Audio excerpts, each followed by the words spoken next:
always had an interest in fashion. I just didn't have access to fashion. But I'm from a really small town, and I would always see everybody dressed up on the television. I was really infatuated with it and wanted to be able to dress up too.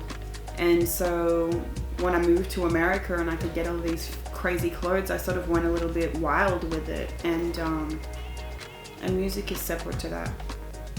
Outside of music, but I love Gwen Stefani in music and just as a persona. I think she's got amazing style. I really love Grace Kelly. She's one of my style icons forever and ever. She's so like regal, and I just really love women that have that element of grace about them, and she had that to me, and I've always been obsessed with Grace Kelly.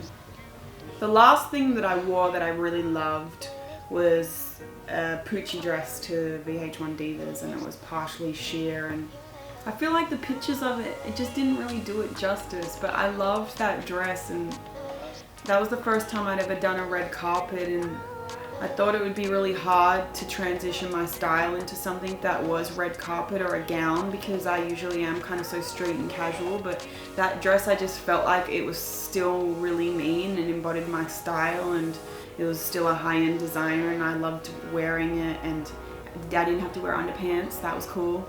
and so it was that. That's the last thing I wore that I loved.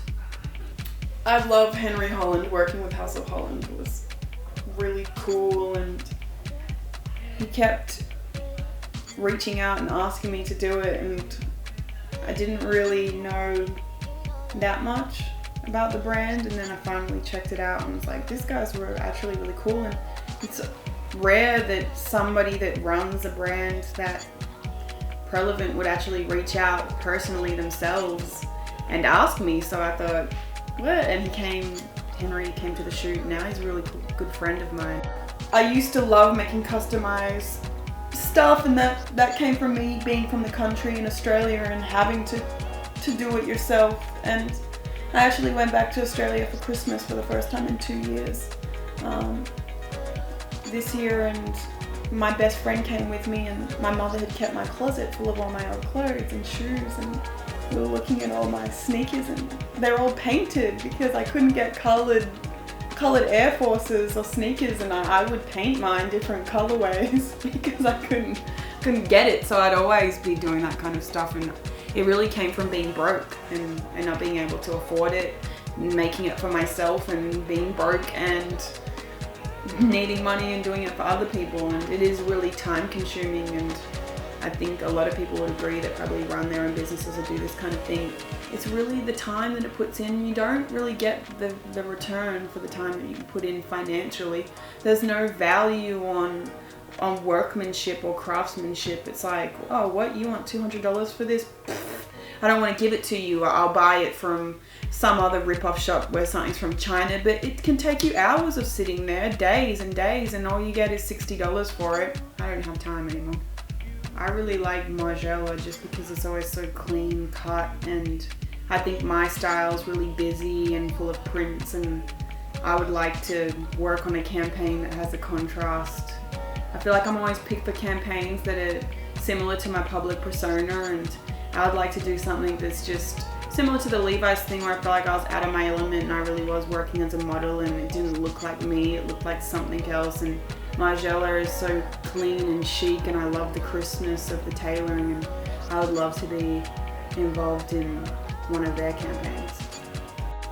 One tip I would give to anybody watching this video is don't wear something just because it's on trend. Make sure that the trend actually fits you and your body type. I see this every season. There'll be something, a color orange, A-line is for this season, or it's 50s, or it's, you know what I mean? It doesn't always suit every body shape or type or skin color, and I think just make sure that you're not getting overwhelmed with what you see in magazines, that this is on trend, and make sure the trend actually fits you, because you don't want to don't want to look back in a photograph in 10 years and it's like, ah, or 6 months. What was I thinking? Just wear things that are classically cut and tailored to your body, and if you like the trend and it happens to suit you, then do it, but don't get swept up in it. You have to dress up every day, and it's kind of like you're the same. It's almost like you're a cartoon character, and sometimes I just wish I could play someone else just for the day.